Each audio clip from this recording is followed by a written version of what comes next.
So doing these types of problems is fun and all, but what I have done is I've placed a template, an Excel template, out on Blackboard for you for chapter 12.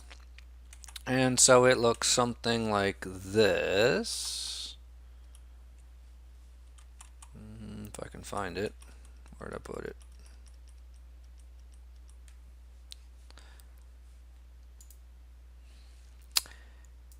And so annual demand, you put stuff in here, setup cost, holding cost. And so we had 1,000, 10, and 50. So we see the EOQ is 200 to calculate it for me. 50 bucks, 50 bucks, 100 bucks. Number of times ordered per year, 5. You have to put in working days per year to get 50.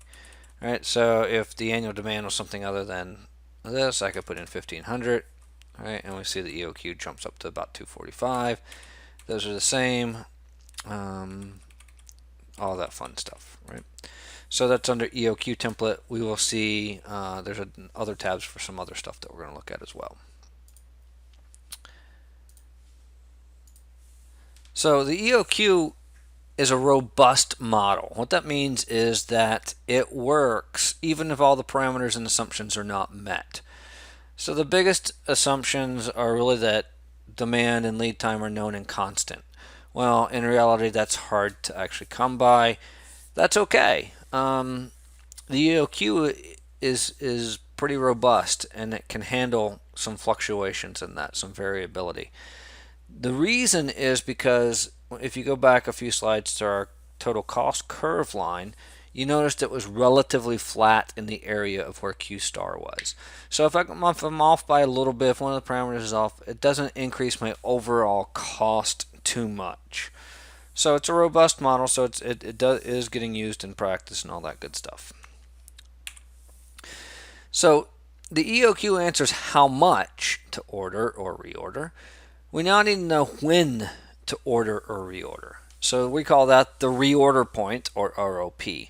We take the demand per day and multiply it times the lead time for a new order in days. So little d is the annual demand divided by number of working days in the year, and we multiply that times the lead time in days. So here's what the reorder point curve looks like. All right, so on the EOQ model still, we got that nice down sloping units per day. It's the constant rate. All right.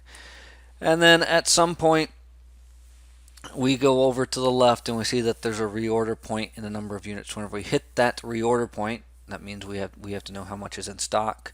So we're down to 7 units left in stock. We reorder whatever Q star is, and we should be able to get it in time, so that by the time lead time is over, we can jump back up to the Q star for that maximum inventory level.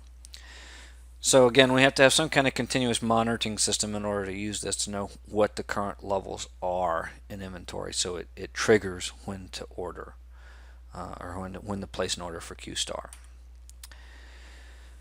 So here's an example. Demand is 8,000 iPods per year. There are 250 working days in a year. Lead time for orders is 3 working days. Do they still make iPods? Good question. So let's find demand per day. So annual demand, 8,000 divided by 250. That's 32 units per day. Lead time is 3 working days. So we take the 32, multiply times 3, and we get 96 units. So what that means is we keep track of inventory. When our number of iPods hits 96, we reorder. How much do we reorder? Q star. I don't have other information, so I don't know what Q star is, but I know that I would reorder at that point, and it would be Q star.